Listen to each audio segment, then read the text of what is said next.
Since the beginning of the war in Ukraine, Russia has been bombarded with a flurry of sanctions from the West.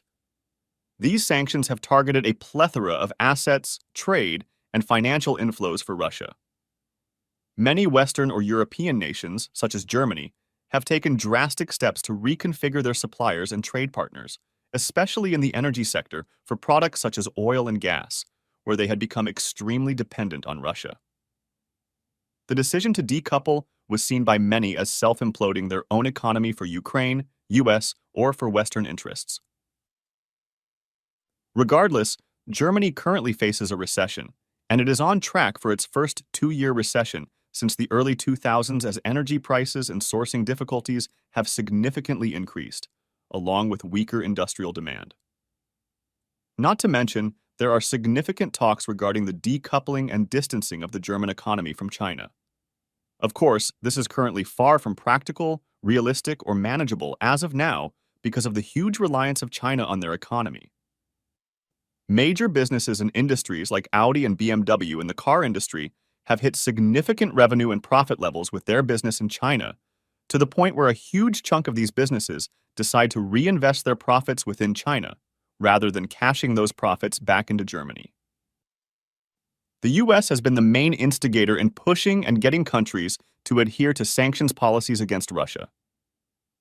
Various types of sanctions have been employed. Just to mention a few, there have been significant financial sanctions against Russia by restricting their access to financial markets. This may be done by limiting Russian banks' access to operate internationally.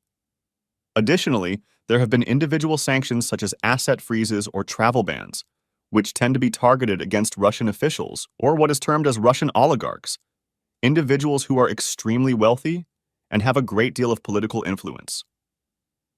The reasons for targeting them can be because of the closeness they are believed to have to the Russian president, as well as the political and economic influence they have in Russia. Targeting them could influence Russian policymaking, assuming these individuals do have that level of power and influence within the country.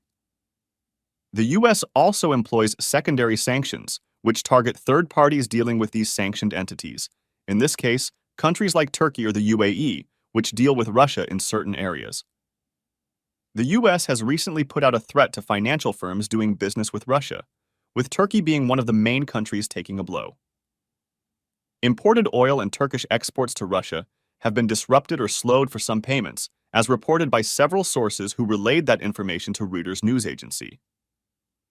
The US did not allegedly target energy trade, but seems to come as a byproduct of these threats. The US President Joe Biden is seeking a second term in office, so choking Russian oil exports can significantly impact the market and US fuel costs, which would be the opposite of what he wants. It's a delicate juggling act, trying to sanction but still aiming to keep prices low to appeal to US voters.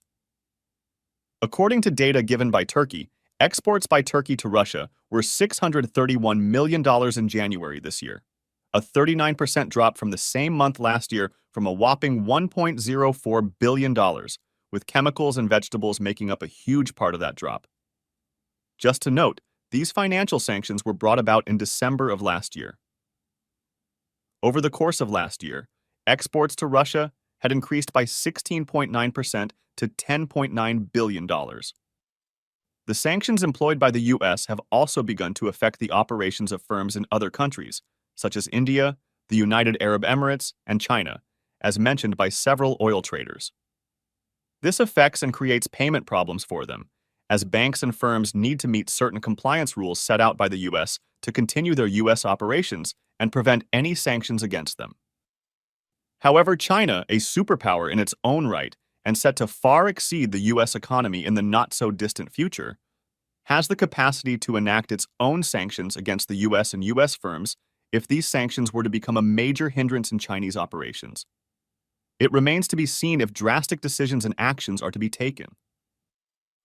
As long as the Russia-US sanctions war continues, China will have to decide on how they will navigate US attacks on Russia's international business.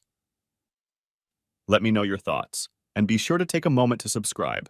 That would be appreciated.